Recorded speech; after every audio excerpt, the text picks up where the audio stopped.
gawasan dili kaya nato buhaton sa ato lamang kaugalingon. Kay ang Israel gipahinumduman ngang adlaw papahulay ako ang naglukat gikan kaninyo. Ang pagpahinumdum sa adlaw igpapahulay mo nga dili kaya sa tao sa pagluwas sa ilang kaugalingon. Ang Diyos mo naglukat sa Israel. Gibubo ang katapusan nga hampak sa Israel sa Ehipto. Apan ang mga Israel hanon wala gayud sila mahiagom sa kamatayon tungod kay adunay dugo sa karnero nga ilhanan sa pultahan sa matag panimalay nga ang manulunda nga nagdala og kamatayon ngadto sa mga tao mo pass over lang. So dinigso na ngadto papalay simbolo nga di nato kaya luwason ang atong kaugalingon. Tanawara Deuteronomy 5:15 New Living Reader's Version. Remember that you were slaves in Egypt. The Lord your God reached out His mighty hand and powerful arm and brought you out of there. So mga kaigsuunan, ang adloy papalay, handumanan, nga nahimutang gawas noon dili sa atong kaugalingon. Nagpahinumdum nga dili nato kaya ang nga kita magkalingkawas sa pagkaulipon. Busa si Moses nagpahinumdum sa Israel nga ang Diyos managluwas kanila. May umasab ka nato, muna atong leksyon karon. Nga nakalingkawas kita sa pagkaulipon sa sala, dili kita mo nagluwas ka nato. Sige Isos. Busa ang igpapahulay. Handumanan nga diha lamang kita makapahulay kang Ginisos. Kay siya mo naglukat ka nato. Diha kita makabaton ug kalinaw ug kapahulayan. Ang igpapahulay nagpahinumdum ka nato nga siya ang Dios mo naglalang ka nato. Busa musalig kita kaniya. Nga kita nga nabiktima sa pagkadautan. Kita nga nabiktima sa pagkamadunuton. Kay siya mo'y nagbuhat sa tao, sa adlaw sa paglalang, siya usab makapabag-o kanato gikan sa kadaot sa sala. Unsa man ang pagtanaw sa Dios sa mga langyaw. Kaya may uban mo ingon nga ang igpapahulay para ra gyud sa mga Israelanon. Wala labot ang dili Israelanon. Igsoon, gipili sa Dios ang Israel nga iyang makatawag kay dunay katuyuan. Ang tanang panalangin gibuhos sa Dios sa Israel. Aron mahimo silang latayan, aron mahimo siyang sadayong sa kamatuoran ngadto sa uban. Apan ang Israel wala magkinabuhi sumala sa katuyuan sa atong Dios.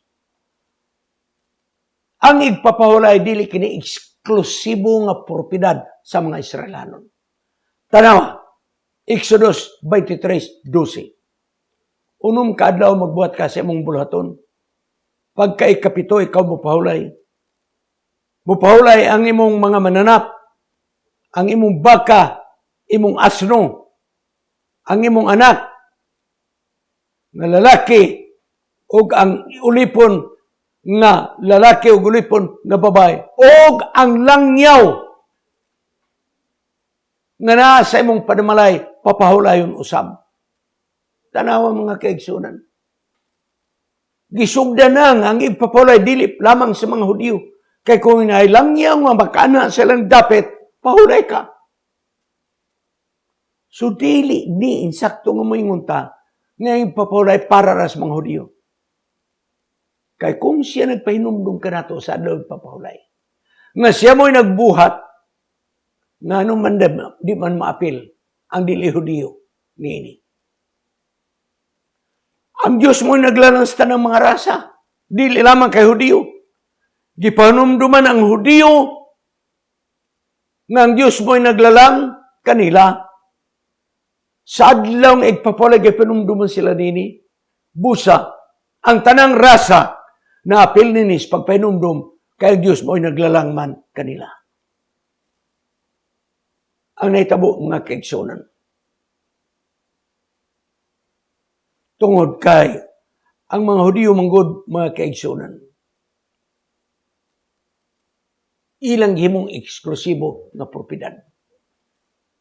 Kung atong tanaw ra, papahulayon gani ang mananap, ngano di man mo pahulay ang Pilipino. Papahulayon gani ang katabang sa balay, sa adlaw ipapahulay, ngano di man yun makapahulay ang insik. Ang ako buti pasabot mga kaigsunan, imong makita ang pagsugod ang ipapahulay, wala gimong eksklusibo sa mga Hebrano o Hudiyo. Busa, sa panahon ni Jesus sa adlong sa bagong tugon, ang mga Hudiyo, daghang ordinansa nga ilang giimbento kung saon pagbantay ang igpapahulay. Musayat lang kog duha lang. Kay malangan ta. Gidili ang paghikot sa adlong Sabado. O kung naay nahikot, gidili ang pagbadbad. Mabitaw igsoon na di ka pwede maghikot og liston sa imong sapato sa adlong Sabado. Mao ni ang kapinitensya nga gihimo sa mga Hudiyo. Gidili. Busa di ka makataod og kurbata sa adlong Sabado. Dili. Nga naman, naghikot ka. Kung ihikot po ni mong Bernes, imo po ng matangtang sandaon. Agoy, mga kaigsunan. Pagkapirisyo. Sunod. Sa kananan, gidili. Nga kunaan na sa lamisa, gidili nga imong kuhaon ang dili makaon sa makaon. Ang butnagot pasabot mo, kung mangaon mong isda, kung naay bukog, ayaw gyud ibilin ang bukog. Kay imong gi-separate ang edible ug sa non-edible. Asa nila ko kini nga prinsipyo? Ang pagtahop. Gidili ang pagtahop sa adlaw ipapahulay. Right. Og nag-ingon sila, nganong gidili man? Unsa man yung pagtahop? Gilain ang makaon sa dili makaon. Gilain ang tahop nga dili makaon o gibilin ang bugas nga mo'y makaon. Busa, kung naisda sa mga tubangan nga naibukog, kanahas ta bukog. Kay nagtahop ikaw sa adlong Sabado kung imo kining lainon ang bukog o ang unon. Pagkalisod mga kaigsunan. Apa na imong makita, mo ning gikoreksyonan sa Ginoo. Kay nahimo nga legalistic na ang ilang pamagi. Naperusyo na ang adlong Sabado. Sa Juan 5:7, paingon sa 16, adunay tao nga bakol. 38 na katuig sa pagkabakol. Giayo sa atong Ginoong Hesus, giayo. Ugo niya na Ginoong Hesus, dada ang imong higdanan ug lumakaw ikaw. Karon mga kaigsunan, sa naglakaw ng bakol dala ang iyang higdanan, wala makita sa mga Hudiyo ang paglakaw sa bakol. Ang nakita nila, ang gibit-bit sa bakol nga higdaanan. Kay bawal ka magdala og dadunon sa adlaw nga igpapahulay. Tanaw ray mga kaigsunan. Kada kung kalipay nga 38 katuig ang bakol nga nag-anto siyang kalisod.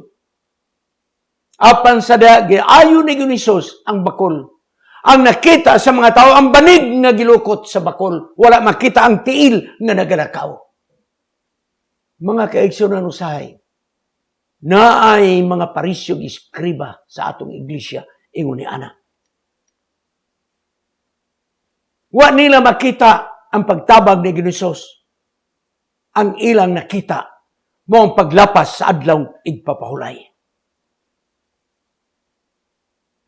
Ang ilang nakita nga kining bakol nga naglakaw, naglapas sa adlaw igpapahulay.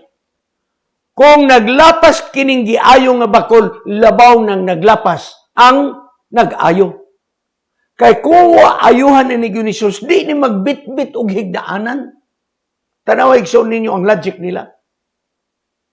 So dili lamang ang bakol mo ilang gipangita. Ang ilang gipangita ang nag-ayo sa bakol. Akong balikon, Kay si Jesus nag-ayo man sa bakol, ug ang bakol naglakaw man, nga nagdalag banig nga linukot. Naglapas siya sa kasuguan. Nga naman, kay nakalakaw. Busa pangitaw na to, kinsa ang nag-repair na ining bakol. Si Jesus mo mo'y nag-ayo. Busa, ilang giatake si Jesus og argumento nga si Jesus naglapas sa adlaw igpapahulay. Di na to ikaglimod. Klaro kayo ang Biblia. Sa Isaiah 58:13-14 nga di ta magbuhat sa atong bulaton. Balaan kining adlaw. Di kinanglan nga igpapahulay dunay lain nga kalipay nga atong madawat. Di ta magbuhat sa atong kaugalingong ginansya, sa atong kaugalingong nga mga kaayuhan ug kalipayan. Di gani ta maghisgot sa mga butang nga dili para sa adlaw igpapahulay.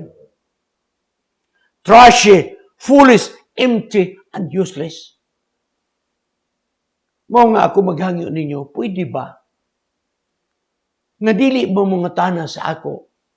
Pastor, tagpila man ang DVD adlaw nga Sabat. Moingon pag Happy Sabat, Pastor, tagpila man ang imong DVD. Happy Sabat, Pastor, tagpila man ang imong libro. Ako gahilom-hilom ra gyud ko ana, pero kung magpasadaan ko ninyo, pag-text lang mo sa laing adlaw. Mo nang mag-text mo Biyernes sa gabi, Sabado, di gyud ko mutubag. Mutubag ko ana Lunes, Domingo na. Ang problema ko sa malimtan na kong tubag. Klaro kayo ikson. Di ta magtrabaho sa atong kaugalingon. Dili. Klaro ka na. Kay kita makabaton og kalipay kung ato kining bantayan igsoon, makarelax manggod ta. Nga wa ta maghunaw na sa unsa ang adlaw papalay ra gayud. Tanaw igsoon. Doing anything you want to, gidili sa atong Ginoo. Or doing things to please yourself, gidili sa Ginoo sa adlaw papalay. Kay ikaw nagatamak sa pagkabalaan sa adlaw igpapalay. If you do anything you want, if you do anything that please yourself, kita mo na mga kaigsunan, correct yun na mga kaigsunan, apan dunay gikatugot nga pwede mabuhat sa adlaw igpapahulay.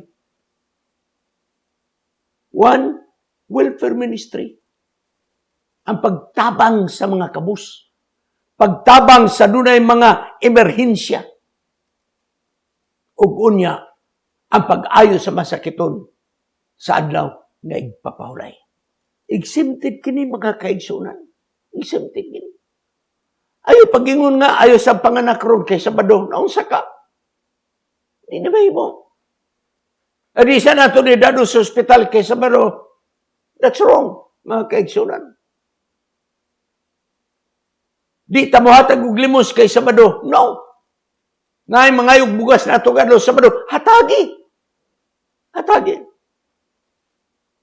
Kaya nga adlaw Sabado, espesyal kining adlaw dili lamang sa pagsimba sa atong ginuapan, espesyal nga adlaw sa paghinumdum sa mga kabos ug mga dinaog-daog. Nganuman nga Sabado man gyud Nganuman, watay laing gi atubang. Sa ubang adlaw di ta makahinumdum nila. Kay daghan ta sa kaso pagka Sabado. Welfare ministry, medical ministry.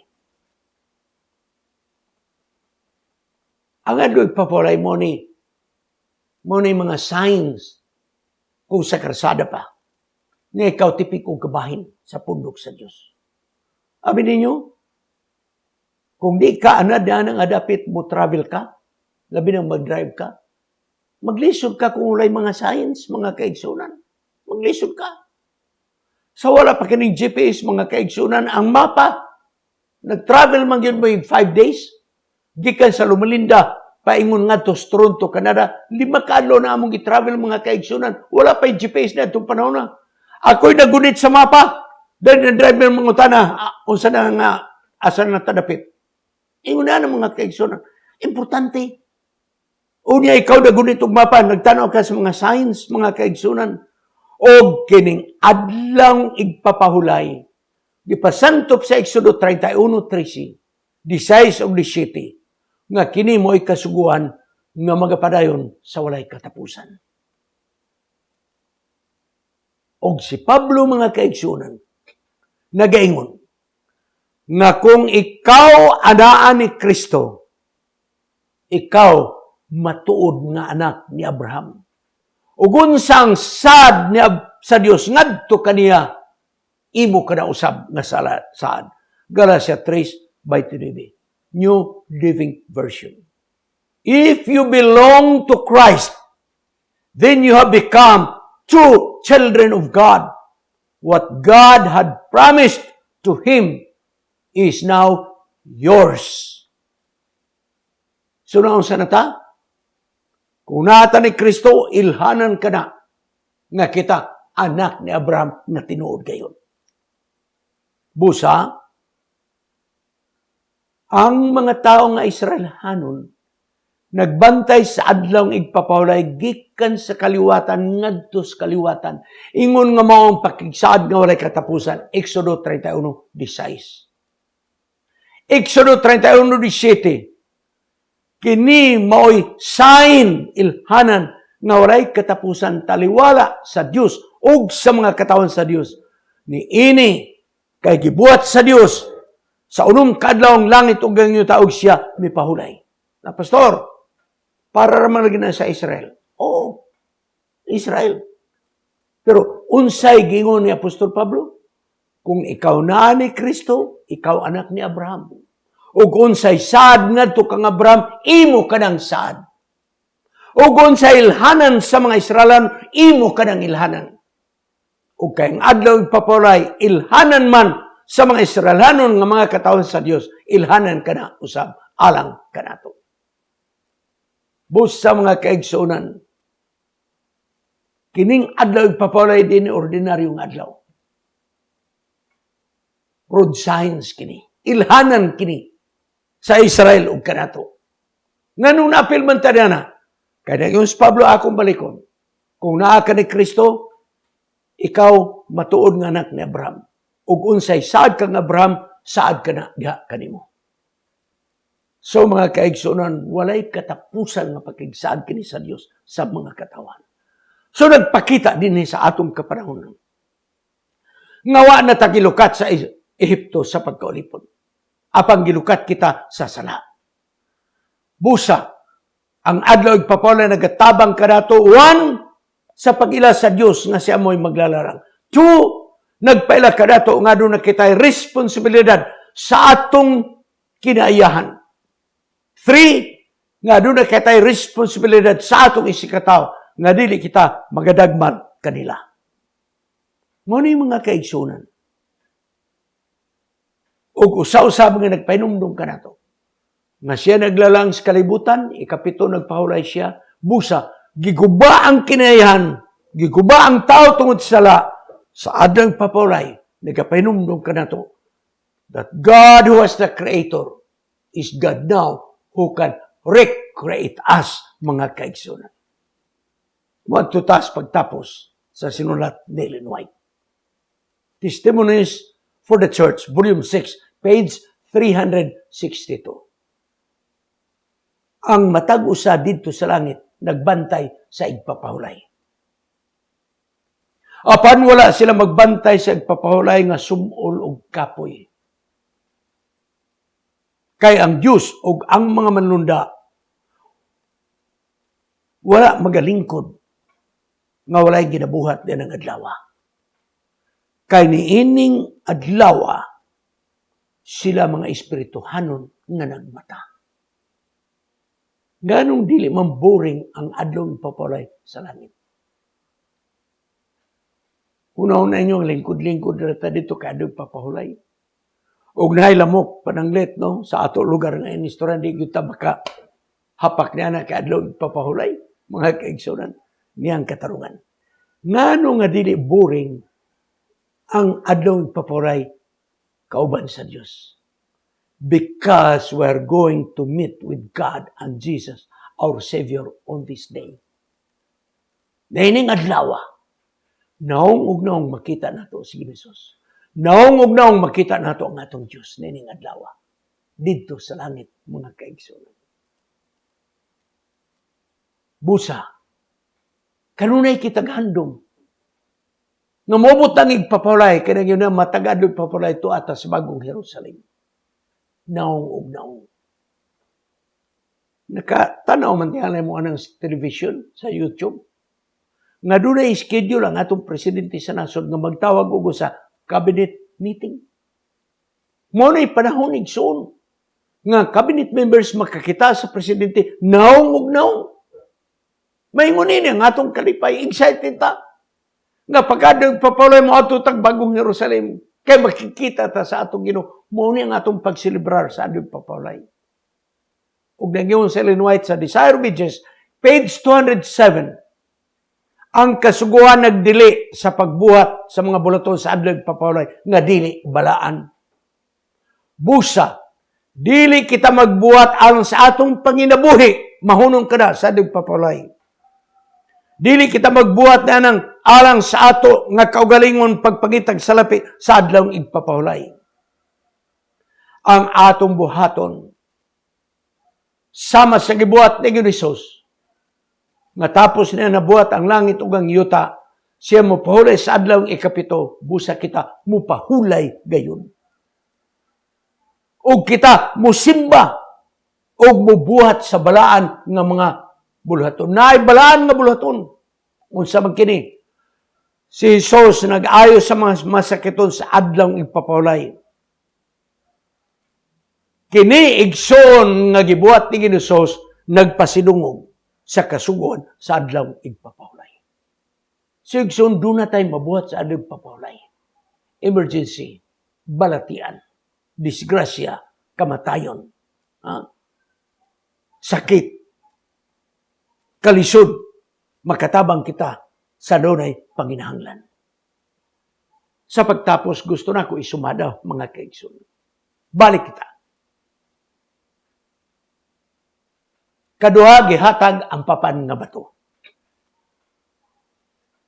Ang unang paghatag sa papan nga bato didto sa bukid sa Sinai. Ang gi-emphasize sa ikaupat nga sugo nga adlaw igpapahulay mao nga ang Diyos mo'y naglalang sa tanang mga butang sa kalibutan. O pagkaikapito, siya may pahulay. Nadugmo ka to, kay gilabay ni Moses. Sa diya nga nagsimbag Diyos ang mga Israelanon. Apan ang Diyos, nagbuhat og laing papan nga bato for the second time. Og didto, mauragya po ng adlaw papahulay ikapito, gidugangan lamang ang emphasis. Ngayon mong kalimot, nga nakapahulay kamo sa inyong pagkaulipon. Kaya ang Diyos, mauman ang naglukat kaninyo gikan sa Israel.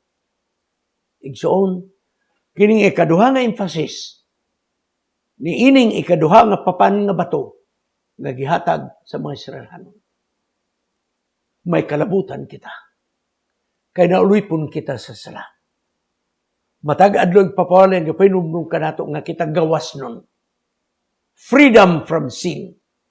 Sabbath is a reminder that God is the deliverer. Ang adlaw papahulay dili lamang sa pagpahulay. Dili lamang sa pagsimba sa Dios. Apan espesyal kining adlaw alang sa welfare ministry o medical ministry. Mao rin katarungan atong ospital. Dili pwede sirhan nimo sa adlaw Sabado. Dili. Mao nga atong Dorcas makapadayon sa adlaw Sabado. Pwede makadistribute. Igsoon, akong balikon. Ang adlaw papahulay dili lamang sa pagpahulay sa atong lawas. Ang adlaw papahulay dili lamang sa pagsimba sa atong Dios sa balayang alampuanan. Apan ang adlaw papahulay adunay balaan nga bulaton. Welfare ministry, pagtabang sa dunay panginahanglan. Medical ministry, pag-ayo sa mga masakiton. Magampo kita lang sa pagtapos. Salamat o Diyos sa kahulugan sa igpapahulay. Ngayon mong gidugang sa pagpasantop ka namo. Manginaot kami nga kiniamong makinabuhian. Maglikay kami sa personal namong mga bulaton, sa personal namong nga pagginansya sa pagkinabuhi. Apan magabuhat kami sa adlaw igpapahulay sa pag-ayos sa mga masakito, sa pagtabang sa mga kabus. Salamat kay ikaw, nagadugang ka na mo sa pagpasabot nining tanan. Amo kining pagdawaton sa ngalan ni Jesus manluluwas. Amen. Kining inyong higala, si Pastor Wendell Munggaya Serrano, nga inyong igsoon usab, magkapadasig sa matag sa kaninyo sa pag-like, pag-share, labaw sa tanan sa pag-subscribe sa atong YouTube channel ng pangalan Wendell Munggaya Serrano ug ayaw kalimot sa pag-click sa notification bell hangtod sa sunod nga higayon magkita na usab kita.